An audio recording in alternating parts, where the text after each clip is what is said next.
Sangat luar biasa ya gebrakan dari Pak Prabowo ini. Setidaknya untuk 10 hari pertama ini sudah tertangkap kurang lebih berkisar 28 koruptor yang telah menyebabkan kerugian negara berkisar 3,1 triliun. Ini merupakan pencapaian yang sangat luar biasa. Ya semoga saja Pak Prabowo betul-betul dapat merapihkan semua tikus-tikus yang berkeliaran di negeri kita ini ya.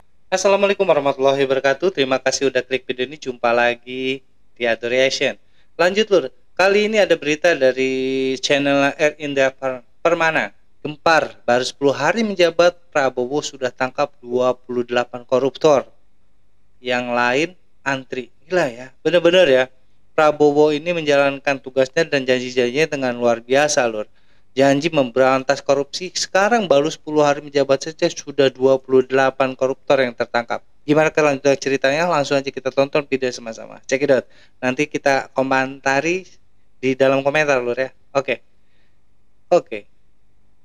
Wah, sangat luar biasa. Inilah sosok presiden yang dinantikan oleh seluruh rakyat Indonesia. Benar. Karena baru saja 10 hari menjabat sebagai Presiden RI, Pak Prabowo telah melakukan gebrakan yang sangat luar biasa. Ya, hanya dalam waktu 10 hari saja, Pak Prabowo telah menangkap 28 koruptor dari 7 kasus korupsi di Indonesia. Luar Dan biasa. kerugian yang disebabkan oleh kasus ini tidak main-main hingga mencapai 3,1 triliun rupiah. Kejaksaan Agung yang kembali menyita uang tunai sebesar 372 miliar rupiah. Kejaksaan Agung juga mengumumkan ada tersangka baru. Saudara Kejaksaan Tinggi Jawa Barat menangkap anggota DPRD Jabar dari fraksi Partai PAN. SA Kades Talang Renah Kabupaten Bengkulu Utara ditetapkan sebagai tersangka kasus tindak pidana korupsi. 23 Oktober 2024, 12 orang dalam kasus korupsi ganti rugi lahan Jalan Tol Padang Pekanbaru. Thomas Lembong ditetapkan jadi tersangka kasus impor gula.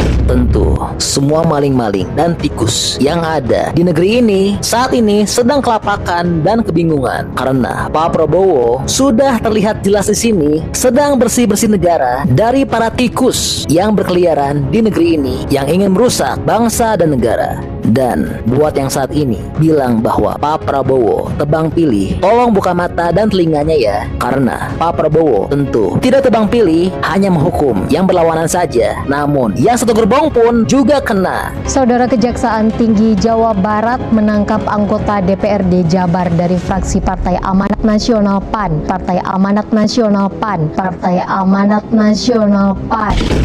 Jadi tolong ya, jangan sembarangan bicara. Saat ini negara sedang akan dibersihkan, maka tolong dukung, jangan memperkeruh. Iya, untuk yang belum tahu, 7 kasus yang telah tertangani dalam 10 hari masa pemerintahan Pak Prabowo adalah sebagai berikut.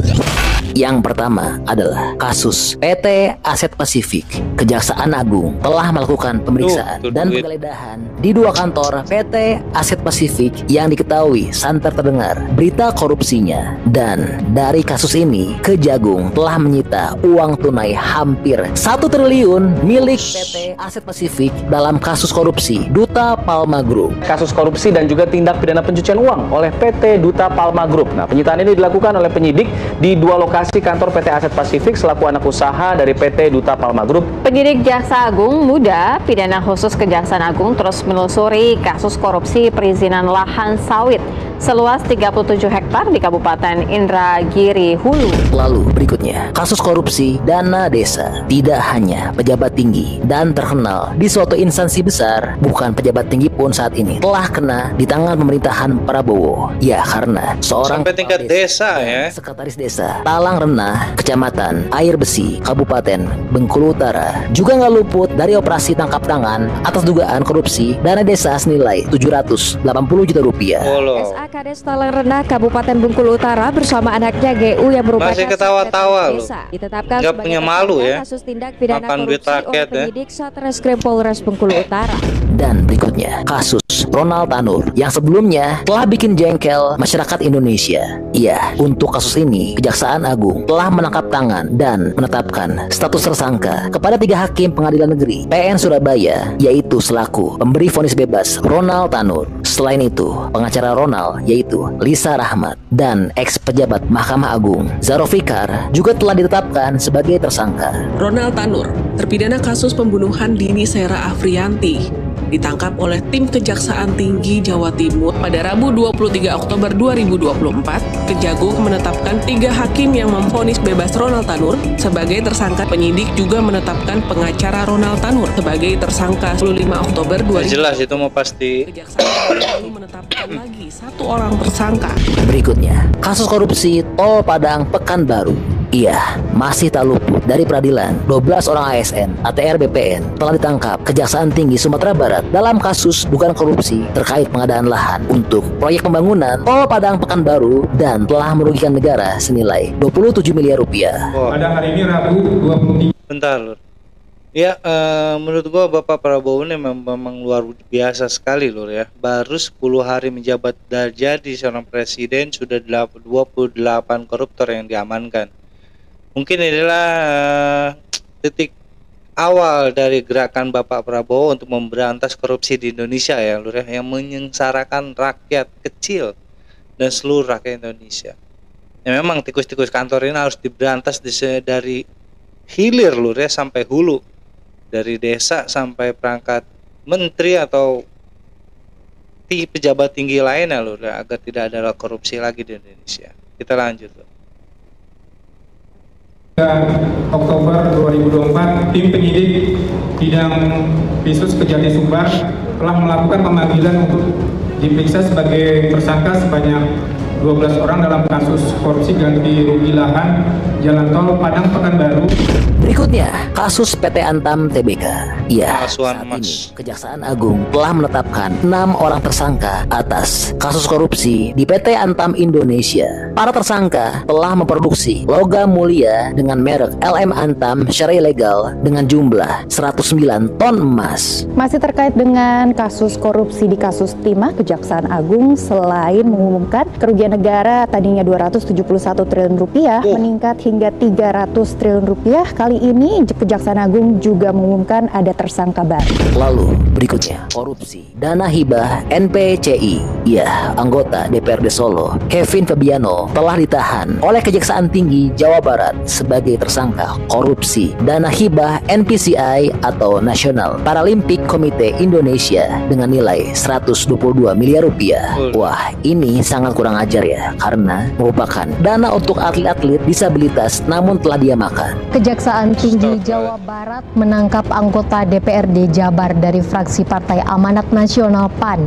Ia ditangkap terkait dugaan korupsi dana hibah NPCI Provinsi Jawa Barat anggaran tahun 2021-2023. Dan berikutnya adalah kasus korupsi impor gula yang baru saja sangat bikin heboh satu Indonesia. Iya, Kejaksaan Agung telah menetapkan Thomas Trikasih Lembong atau yang kita kenal dengan Tom Lembong sebagai tersangka kasus dugaan korupsi terkait kebijakan impor gula pada tahun 2015 dan telah merugikan negara hingga mencapai 400 miliar rupiah. Kejaksaan Agung menahan Thomas Lembong selama 20 hari ke depan. Thomas Lembong jadi tersangka kasus impor gula setelah penyidik Kejaksaan Agung memeriksa 90 saksi.